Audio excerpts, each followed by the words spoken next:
नमस्कार सभी को। मेरा नाम रविंदर सिंह नेगी है, समालखा पानीपत से, और वीनाव के साथ एसेट्स ओनर के तौर पे मैंने अपनी जर्नी की शुरुआत की 2021 में। 2021 में मैंने एक पार्टिकल के साथ अपनी स्टार्टिंग की और एक पार्टिकल के रेंट को एंजॉय किया। लेकिन एक पार्टिकल को लेने से पहले मैंने ये देखा कि कंपनी जिस इंडस्ट्री में काम कर रही है, डाटा सेंटर इंडस्ट्री, ये इंडस्ट्री क्या है, इसकी करंट डिमांड क्या है और फ्यूचर में क्या डिमांड रहने वाली है, और वीनाव एज डाटा सेंटर के रूप में इस इंडस्ट्री में अपने रोल को किस तरीके से निभाने वाला है।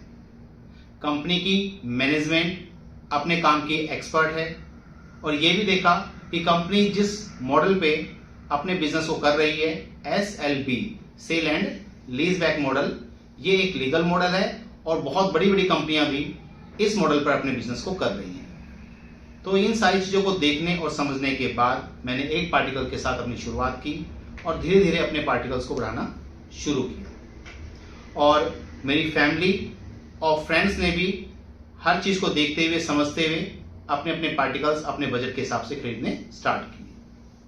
और धीरे धीरे हमने कंपनी की ग्रोथ को भी देखा। कंपनी की ग्रोथ में हमने ये देखा कि कंपनी ग्राउंड लेवल पर बहुत अच्छे से अपना वर्क कर रही है। मोहाली, गाजियाबाद और समालखा में कंपनी के एज डाटा सेंटर बनने शुरू हुए, और हर सेंटर में जाके हमने विजिट किया कि कंपनी बहुत अच्छे से अपने प्रोजेक्ट को डील कर रही है। और उसके बाद हमने ये देखा कि अलग अलग जो न्यूज़पेपर्स हैं उनमें ये आया कि कंपनी के अलग अलग स्टेट गवर्नमेंट के साथ MOUs हुए हैं एज डाटा सेंटर्स को बनाने को लेकर, जिससे कि हमें खुशी हुई और हमारा कॉन्फिडेंस और बढ़ा, और हमने अपने पार्टिकल्स टाइम टू टाइम बढ़ाने शुरू किए, जिनका रेंट हमें टाइम से आता रहा और उसका एंजॉय भी हम करते रहे। कंपनी जो है बल्गेरिया के साथ भी कंपनी का जो MOU हुआ, उससे भी हमारे को बहुत अच्छा लगा और हमने अपने रेंट को एंजॉय करना और जारी रखा। लेकिन हमारा जो रेंट है, मैं एक बात आपको विशेष तौर पे बताना चाहूंगा कि कंपनी के एग्रीमेंट के अनुसार हमारा रेंट फर्स्ट 5 वर्किंग डे में हमेशा आता रहा।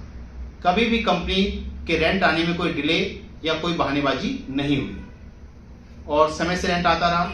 लेकिन जब नवंबर 2024 में हमारा रेंट नहीं आया तो हमें पता चला कि सरकारी जांच एजेंसी कंपनी के खातों की जांच कर रही है, और कंपनी के खातों की जांच करने के कारण उसने कंपनी के बैंक अकाउंट्स को फ्रीज किया हुआ है, जिसके कारण हमें रेंट नहीं आ रहा है और हमारी जैसी 1 लाख फैमिली को दिक्कत का सामना करना पड़ रहा है। तो मेरी जांच एजेंसी से भी और न्यायालय से भी यही रिक्वेस्ट है, यही अपील है कि जल्दी से जल्दी एसेट्स ओनर के हित में डिसीजन लिया जाए, जिससे कि सभी 1 लाख फैमिली को सही समय पर राहत मिल सके।